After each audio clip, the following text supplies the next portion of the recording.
Oh, hello everybody, it's G Bear here, Homesteading the Desert, August 10th, 2018. And what we're looking at here are some barrels I just recently picked up.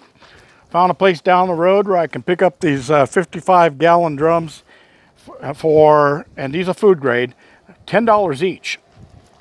And I gotta say that these are food grade, organic materials only inside of these. So I can use these, wash and rinse them out, and I can use these for potable water or irrigation. But what I'm going to be using these for is I'm going to be putting up a gutter line all the way along this container here. And then I'm going to set up a barrel bank over there with at least 4 barrels that will hold 200 gallons of water. Now, these are rated at 55 gallon, but 55 gallon is at this point right here. So we still have that much on there. These barrels will actually hold 60 gallons each. So I'll get 240 gallons of storage if I need to in those barrels. These barrels are rated at 15 gallons, but that's only up to this line, so I get an extra 5 gallons on the top. So I call them 20-gallon barrels. Those are all full, as well as the 5-gallon unit on the side. And they're on top of my little wagon because I've got to go around and transfer water to the shower and to the chicken coop and all that stuff tomorrow. All right, I wanted to cover that. I did tell you that I did make a run to the OC. And when I made that run down there, I stopped at a Lowe's down in Orange County. And they just happened to have some of my filters I needed for my water purification system. And these are the filters right here. And I think I've shown you this once before, but we'll go over it again.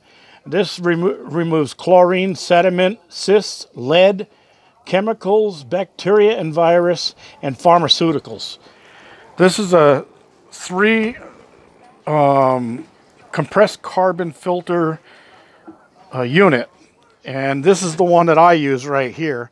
They also use this same exact setup in the reverse osmosis system. But this is the setup I'm using. So I got myself a set of these, and it says 6 months on these. But trust me, you can go 8 months if you needed to, unless you got really, really filthy water. My water is fairly clean. It just has a little bit of plastic smell because it comes out of a plastic tank. And of course I do put chlorine in it when I first get the tank filled. So I want to remove that, and that's what this does.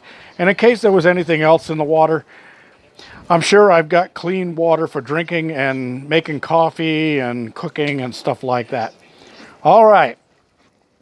That being said, I did bring up some plants from my friend Bill. And some compost, but we don't have to go into that. I'm coming around here because I'm showing you, you see my little hutch here, and I repurposed these metal pieces that came off of some old solar panels for water panels, not solar electric, but solar water panels. And the copper parts were all full of pinholes and leaking everywhere, so they were waste, and I just recycled those. But I kept these metal panels, and I've got a whole bunch of them sit here on top of this little table. But I put together a real quick little hutch here to protect my laundry, my washing machine, in case we get dumped on the rain. Now, you see the overhang here? That's going to bend down on the front side here. And I bent it over on the side here. I could bring it in and tack it, but I don't have to. It'll be fine like that, I think, unless we get some 80-mile-an-hour winds. I do have a few little pinholes in it that I need to fill, but that's just a dab of caulk. And then I'll put a coat of paint on here so that it doesn't get too hot. But you can see my washer's in here, and I made a nice platform for it to sit on, and I coated it with that Tropicool that I had left over. And I left that side open, so if it's a rainy day and I still got to do laundry, I can stand on the porch there and still access the laundry without stepping out here into the wind. And that's a temporary electric hookup, and you can see the drain is sitting right there.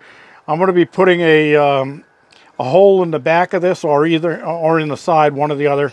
That'll go, and I'll set the barrel on the side and drain my water into a barrel because I reuse that for irrigation.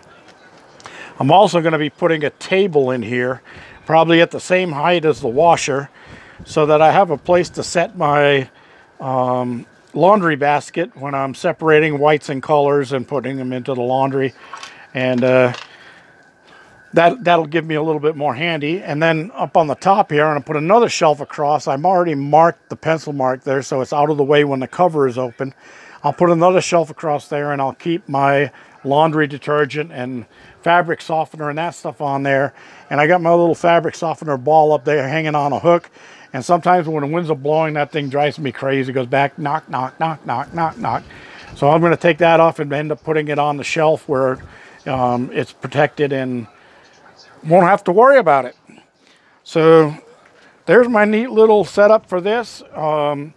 I had one comment a while back that said just get a barbecue cover and put it over the top of this thing. Well, I checked the barbecue covers. They were about $40 for the size I would need to put on here. So instead of spending $40 on that, I spent $2.75 per stud on these 2x3s. And then I got my military discount of 10% off on that. So I got 27 cents off on each one of those. So about $2.50 each per stud. And it was a minor expense because I just repurposed the metal that I had, and turned out just great. Now on this side, I wanted to show you that I actually curled this up instead of down like I did on the other side. And this is under my porch area. So any water that runs off the side of the porch will fall onto there and be directed to the back. And I've got a piece of gutter ready to go on here that'll go over and dump water into my little catch barrel that I use, my 55-gallon catch barrel I use to catch the water that comes out of the washer. So if it rains, I'll pick up a little extra irrigation water in there. No big deal. That's all there is for today. I just wanted to mention, you can see the purple haze over there in the sky. And you can see over here, you can barely see the mountains over here. That's all smoke from the holy fire. And the wind is blowing now, so it's cleared out here and I can breathe a little bit better. But during the day, when the wind sets down, this place is hard to breathe. I mean, literally hard to breathe. That smoke is horrible. I hope they string the guy up that lit that fire, because he has damaged a lot of people's properties and lifestyles just because he had to be an idiot. And I don't care what you call it, there's just no excuse for that type of behavior. And the authorities, from what I understand, were warned ahead of time.